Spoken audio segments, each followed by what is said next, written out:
दोस्तों नमस्कार, स्वागत है आपका यूट्यूब चैनल ईबीटेक में। आज है 7 मई 2024 और जान लेते हैं आज की महत्वपूर्ण खबरें जो आज के प्रमुख समाचार पत्रों पर छाई हुई हैं और आप सबके लिए बहुत ही इम्पोर्टेंट हैं। सबसे पहले यहाँ पर देखिए अपडेट है कि शिक्षा सेवा चयन आयोग को मिले सचिव, अब तेज होगी भर्ती प्रक्रिया। तो नए शिक्षा सेवा चयन आयोग में सचिव की नियुक्ति हो गई, ये बहुत बड़ी बात है। उसी के बारे में यहाँ पर अपडेट दिया गया है कि शासन ने उच्च शिक्षा के विशेष सचिव गिरिजेश त्यागी को नए शिक्षा सेवा चयन आयोग का कार्यवाहक सचिव बना दिया है। वो मंगलवार को प्रयागराज आ रहे हैं। वो आयोग में सदस्यों के साथ बैठक करेंगे और 8 मई को आयोग के अध्यक्ष MP अग्रवाल के नेतृत्व में प्रस्तावित बैठक के लिए एजेंडा तैयार करेंगे।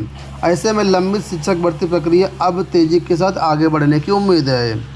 लोकसभा चुनाव की आचार संहिता के मद्देनजर आयोग के स्थायी अध्यक्ष और स्थायी सदस्य की नियुक्ति अभी तक नहीं हुई है। प्रमुख सचिव शिक्षा MP अग्रवाल को पहले ही कार्यवाहक अध्यक्ष बनाया जा चुका है और अब विशेष सचिव उच्च शिक्षा गिरिजेश त्यागी जी को कार्यवाहक सचिव बना दिया गया है। आयोग के 12 सदस्य पहले ही नियुक्त किए जा चुके हैं। ऐसे में आयोग अब बैठक कर भर्तियों के बारे में निर्णय ले सकता है। तो आप देखो, अध्यक्ष भी हैं, सचिव भी हैं, तो ये नई भर्तियों पेंडिंग भर्तियों के बारे में निर्णय ले सकती हैं। कल 8 मई को यहाँ पर बैठक होनी है अध्यक्ष जी की अध्यक्षता में, जिसमें सदस्य भी रहेंगे, सचिव भी रहेंगे। तो जाहिर सी बात है, कुछ उम्मीद है कि यहाँ कुछ पॉजिटिव न्यूज निकल के आ सकती है। देखिए, बताया गया है कि आज कार्यभार संभालेंगे नए सचिव और एजेंडा तय करेंगे कल की मीटिंग का एजेंडा क्या रहेगा। तो कुल मिलाकर के TGT PGT परीक्षा, असिस्टेंट प्रोफेसर भर्ती परीक्षा, इसके अलावा अन्य जो पेंडिंग भर्तियां हैं, प्रिंसिपल भर्ती हो गई जिसमें पैनल अभी तक जारी नहीं हुआ, या TGT बायोलॉजी की भर्ती अटकी हुई है, इन सभी भर्तियों को कहीं ना कहीं आगे बढ़ाए जाने पर चर्चा यहाँ पर हो सकती है। ठीक है, तो जैसा कुछ अपडेट मिलेगा चैनल के माध्यम से हम आपको कल अपडेट कर देंगे। आज भी यहाँ पर इनकी जो बैठक है वो होगी, तो समय पर सारी अपडेट आपको मिल जाएगी। तो नए सचिव के आने से यहाँ पर भर्ती प्रक्रियाओं में तेज़ी आने की पूरी उम्मीद बताई जा रही है। यहाँ पर देखिए अपडेट आई हुई है कि बैठक के लिए चयन आयोग में बनने लगी कामकाज की रूपरेखा। तो उत्तर प्रदेश शिक्षा सेवा चयन आयोग के कार्यवाहक अध्यक्ष MP अग्रवाल की मौजूदगी में 8 मई को आयोग में होने वाली बैठक को लेकर के तैयारियां तेज कर दी गई। शासन स्तर से मिले आदेश और पहली बैठक में होने वाली वार्ता के संबंध में रूपरेखा बनाई जा रही। आयोग में कामकाज तेजी से करने के लिए सृजित पदों पर अधिकारियों की नियुक्ति आवश्यक है। तो यहाँ पर अध्यक्ष, सदस्य और इन सब के बैठने की व्यवस्था लगभग पूरी हो चुकी है और अब आयोग में कामकाज को गति देने की प्रक्रिया शुरू है। हालांकि अभी सचिव नियुक्त हो चुके हैं, अभी कुछ अधिकारी और भी नियुक्त होने हैं। वीडियो में आगे बढ़ने से पहले जो भी अभ्यर्थी बिहार B.Ed की तैयारी कर रहे हैं उनके लिए बेस्ट बुक की सूचना। आज हम बात करने वाले हैं बिहार B.Ed एंट्रेंस एग्जाम 2024 की बेस्ट बुक के बारे में, जो कि चक्षु प्रकाशन द्वारा जारी की गई है। 2024 के लिए एक संपूर्ण गाइड बुक है जो कि लेटेस्ट नोटिफिकेशन में जो सिलेबस दिया गया उनके अनुसार डिजाइन की गई है। इसमें देखिए आपका संपूर्ण सिलेबस कवर किया गया है, जिसमें आपको जनरल इंग्लिश कॉम्प्रिहेंशन, हिंदी, सामान्य ज्ञान, रीजनिंग और टीचिंग एप्टीट्यूड, इन सभी टॉपिक को डिटेल से कवर किया गया है। 6 आपको सॉल्व पेपर से यहाँ पर मिलेंगे। 2100 से ज़्यादा बहुविकल्पी महत्वपूर्ण प्रश्न यहाँ पर दिए गए हैं। इसके बाद इस संपूर्ण सिलेबस को जो है बारीकी से यहाँ पर कवर किया गया। महत्वपूर्ण परीक्षा उपयोगी प्रश्न भी दिए गए हैं। बाकी बुक की अपेक्षा यहाँ पर त्रुटियां ना के बराबर हैं, तो अपनी तैयारी करने के लिए इस बुक को आप जरूर परचेज करिएगा। स्टडी गाइड बुक के साथ ही इनकी प्रैक्टिस सेट की भी बुक आती है। बेहतरीन तैयारी करने के लिए आप लोग इन दोनों बुक्स को परचेज कर सकते हैं। दोनों बुक के माध्यम से आपकी तैयारी बहुत अच्छी हो जाएगी और नज़दीकी बुक स्टॉल पर मिल जाएंगी और online site Amazon, Flipkart, Snapdeal या फिर चच्चू की वेबसाइट पर भी मिल जाएंगी। अब हम वीडियो में आगे बढ़ते हैं। सबसे पहले यहाँ पर बात कर लेते हैं बिहार B.Ed में पासिंग मार्क कितना रहेगा। तो जो अभ्यर्थी बिहार B.Ed की तैयारी करें उनके लिए देखिए यहाँ पर अपडेट है कि अगर आप यहाँ पर एंट्रेंस एग्जाम में बैठते हैं तो यहाँ पर आरक्षित कैटेगरी के उम्मीदवारों के लिए कम से कम 35% अंक लाना जरूरी है। 35% का मतलब है 42 नंबर। ठीक है, इसी प्रकार रिजर्व कैटेगरी के छात्र हैं तो यहाँ पर आपको 30% अंक लाना जरूरी है, मतलब 136 अंक। कोई भी परीक्षा में नेगेटिव मार्किंग नहीं है, तो आप आराम से इतने नंबर ला सकते हैं। जितना ज़्यादा नंबर लाएंगे उतना ज़्यादा आपके अच्छे कॉलेज मिलने की संभावना बढ़ जाएगी। बात करेंगे LT ग्रेड शिक्षक भर्ती के बारे में। देखिए आज अपडेट आई हुई कि 2 चरणों की परीक्षा से होगी LT ग्रेड भर्ती की तैयारी। उत्तर प्रदेश लोक सेवा आयोग इस बार 2 चरणों की परीक्षा के माध्यम से LT ग्रेड शिक्षक भर्ती की तैयारी कर रहा है।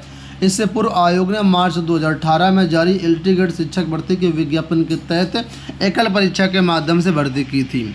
आयोग ने पूर्व में तय किया था कि वो सभी भर्तियों में 2 चरण की परीक्षा करेगा।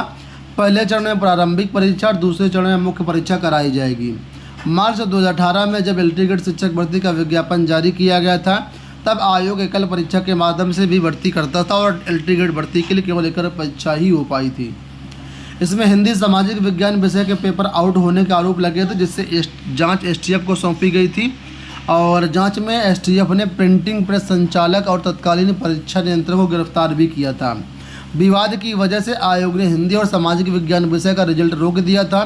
विवाद के वर्ष भर बाद जब STF ने चार्जशीट दाखिल की तो आयोग ने दोनों विषयों के परिणाम जारी कर दिए। एकल परीक्षा के माध्यम से होने वाली भर्तियों में ऐसी गड़बड़ी की आशंका बनी रहती है। ऐसे में आयोग ने बाद में तय किया कि भर्ती के लिए एकल परीक्षा नहीं होगी, बल्कि प्रारंभिक और मुख्य परीक्षा के माध्यम से भर्तियां की जाएंगी। आयोग को LT ग्रेड शिक्षक भर्ती के तकरीबन 6000 पदों का अध्याचन मिल चुका है। अब यहाँ पर जो है इनमें समकक्षार्हता का विवाद जो है वो क्लियर होने के बाद आपका ये विज्ञापन जारी होगा। तो कुल मिलाकर के जो लोग LT ग्रेड की तैयारी कर रहे हैं वो योजना बना लें कि आपको 2 चरणों की परीक्षा देनी ही देनी है। देखिए RO-ARO पेपर लीक की जांच अब STF को। सिविल लाइंस पुलिस ने मुकदमे से संबंधित दस्तावेज जांच एजेंसी को भेजे। RO-ARO भर्ती पेपर लीक प्रकरण में शासन की ओर से बड़ी कार्रवाई की गई है। इस संबंध में लोक सेवा आयोग की ओर से दर्ज कराए गए मुकदमे की विवेचना STF को ट्रांसफ़र कर दी गई है।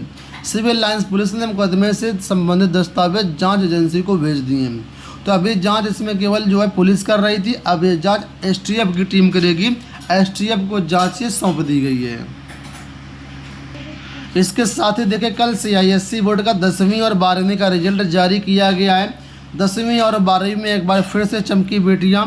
10वीं में बेटियों का पास प्रतिशत 99.65 और 12वीं में 98.92% छात्र छात्राओं ने यहाँ पर पास किया है। प्रयागराज के जो होनहार हैं, टॉपर हैं, उनकी तस्वीरें सामने आपको दिख रही हैं। यूपी बोर्ड इम्प्रूवमेंट और कंपार्टमेंट अभ्यर्थियों के लिए खुशखबरी है कि इसके लिए जो फार्म है वो जारी कर दिए हैं। कल ही इसके लिए नोटिफिकेशन जारी किया गया था और आज से मतलब 7 मई से लेकर के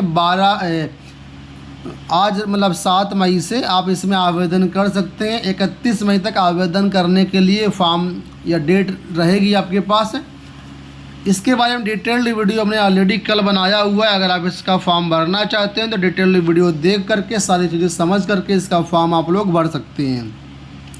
जैसे इसका फॉर्म भरते हैं तो आपको उस विषय की परीक्षा करवाई जाएगी। परीक्षा में आपको बैठना होगा। उसके बाद अगर आप पास होते हैं तो आपको कुल मिला करके पास कर दिया जाएगा।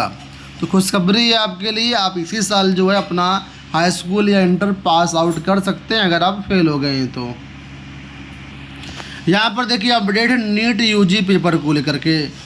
कोई ऐसा पेपर नहीं है जो लीक ना होता और नीट UG पेपर भी लीक हुआ, ऐसी यहाँ पर जानकारी है। देखिए लिखा है कि प्रति अभ्यर्थी हुआ था 40 लाख रुपए में सौदा।